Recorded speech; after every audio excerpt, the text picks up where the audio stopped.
Divergent sequences. Consider an example. Sequence an equals sequence n square. We have the general term of the sequence is an equals n square. When you give limit n tends to infinity to the general term an, we have limit n tends to infinity an equals limit n tends to infinity n square. We have the limit is obtained as equal to infinity. Since the limit is not a finite value, here we will have to conclude that the given sequence n square is a divergent sequence because we are not obtaining a finite value for the limit. Those sequences an for which limit n tends to infinity an is not obtained as a finite value will be called as divergent sequences. Consider an example. Sequence an equals negative 2 raised to n.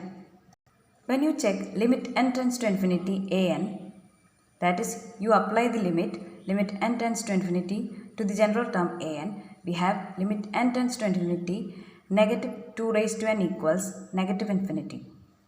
This is because limit n tends to infinity 2 raised to n equals infinity and we multiply the negative sign. Here negative sign can be taken outside the operation of limit, so that negative 1 multiplied to limit n tends to infinity 2 raised to n will give us negative infinity as the answer for this particular limit. Since the limit is not a finite value, we will conclude that the given sequence negative 2 raised to n is a divergent sequence. Similar is the case for this example when you consider sequence n with the general term an equals n itself and you apply limit n tends to infinity an, you have limit n tends to infinity should be applied to n, which will give you infinity itself as the answer. Since limit n tends to infinity an is not a finite value, we will conclude that sequence n is a divergent sequence. Now let us consider another example. Sequence an equals minus 1 the whole raised to n. This sequence has general term an equals minus 1 the whole raised to n.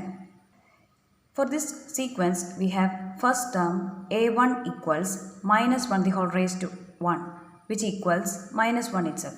The second term will be a2 equals minus 1 the whole square, which equals positive 1. a3 will be equal to minus 1, a4 will be equal to positive 1, a5 will be equal to negative 1, a6 will be equal to minus 1 and so on. Which means that whenever the suffix is an even value, we will obtain 1 as the answer.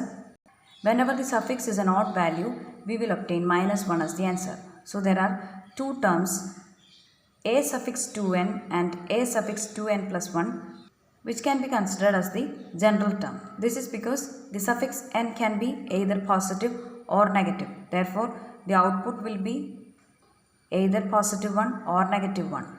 Whichever general term you will consider for this particular sequence, it will be either of the format a suffix 2n or a suffix 2n plus 1. This represents the suffix which is an even value. This represents suffix which is an odd value. Suppose you take an nth term whose suffix is an even value and you apply the limit n tends to infinity, then you will have limit n tends to infinity which will be applied to the term minus 1 the whole raised to 2n, which becomes 1. This is because when minus 1 is squared, it becomes positive 1. When positive 1 is raised to the power n, it would mean that you are multiplying 1 to itself n times. How many times you multiply 1 to itself, that many times you will get 1 itself as the product. Therefore, we have limit n tends to infinity a suffix 2n equals 1.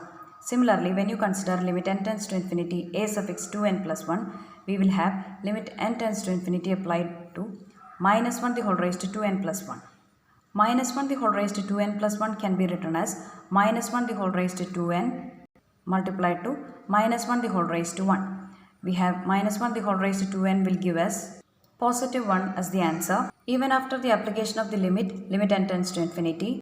To this answer, when you multiply minus 1, you will get limit n tends to infinity a suffix 2n plus 1 equals minus 1.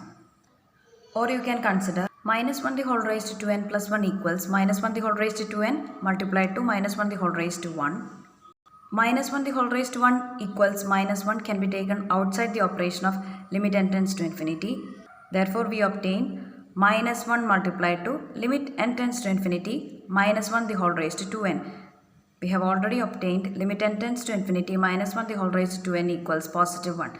Therefore, the answer for this particular limit n tends to infinity, a suffix 2n plus 1 will be minus 1 times positive 1, which equals minus 1.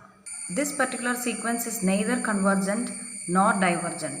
It oscillates between 1 and negative 1.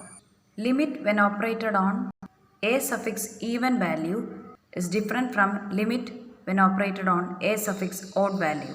Since the limit is not unique, we will conclude that this particular sequence minus 1 the whole raised to n oscillates between 1 and minus 1.